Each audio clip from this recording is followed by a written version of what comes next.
Patients who have recovered from COVID-19 are being encouraged to step forward and donate their plasma because the hope is that it contains antibodies that will help those that are seriously ill.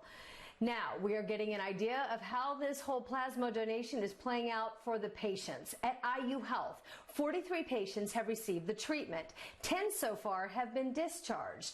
30 are still fighting it at the hospital. 3 of the patients did not survive. I talked with one of the very first patients to head home. His name is Dave FALKENBURG, and he talked to me from Rensselaer, where he's recovering, about his experience.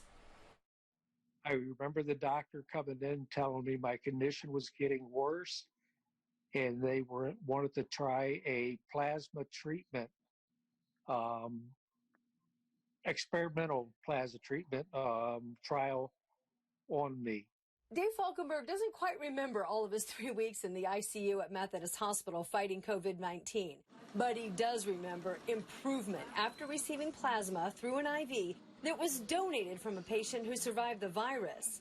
After that, each day got better. I mean, it was amazing. The doctors were really astonished about how well I progressed. He's now one of 43 patients receiving this convalescent plasma at IU Health. He's one of 10 now at home recovering. It's very reassuring. This patient was struggling for quite a long time with the ventilator, and having one of our patients leaving the hospital after such a struggle, it is very refreshing and encouraging. Dr. Barrows says FALKENBURG's recovery is extra exceptional because he also has a transplanted kidney and is high risk. He shared this picture of when he was celebrating with his living donor. Between the two medical fights, FALKENBURG says picking the most difficult, pretty easy. The COVID-19, I absolutely had no energy. I couldn't breathe, and no strength whatsoever, not even to be able to walk 20 feet. I'll be honest, I didn't think I would probably ever, I don't think I was going to recover at one point. FALKENBURG told me he's now grateful for more time with his family, his 3 granddaughters, the joy of his life. I feel 100% better. He gives all the credit to his faith, his family, his medical team, and of course, his dual donors.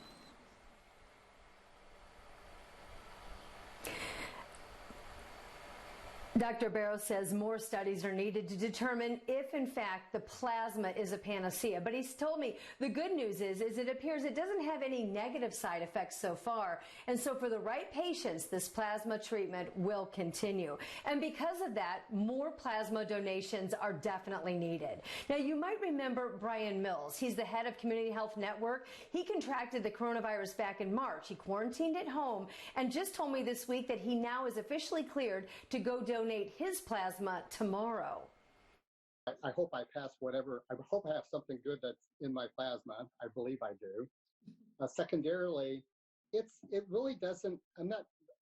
It's just this good feeling of all the things we're going through that somehow somebody's going to benefit, and I can just hope that some patient that's in an inpatient or maybe in an ICU somehow receives something.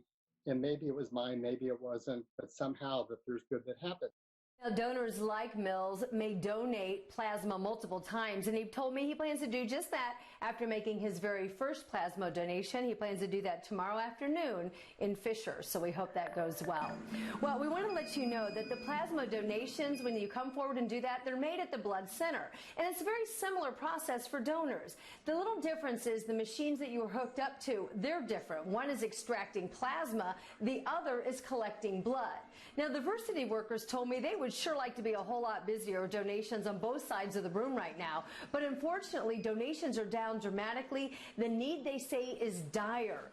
The blood center supply shelves are empty right now. The need is now officially elevated up to critical. We're told that donations have not met the demand from Indiana hospitals for days now. All blood types are needed, especially universal donors of O negative and O positive. So if you're 16 or older, you are encouraged to call and make an appointment. You can do so at a site near you, and we have the link for how you can get an appointment and see if you qualify online. Just head to WTHR.com to make an appointment.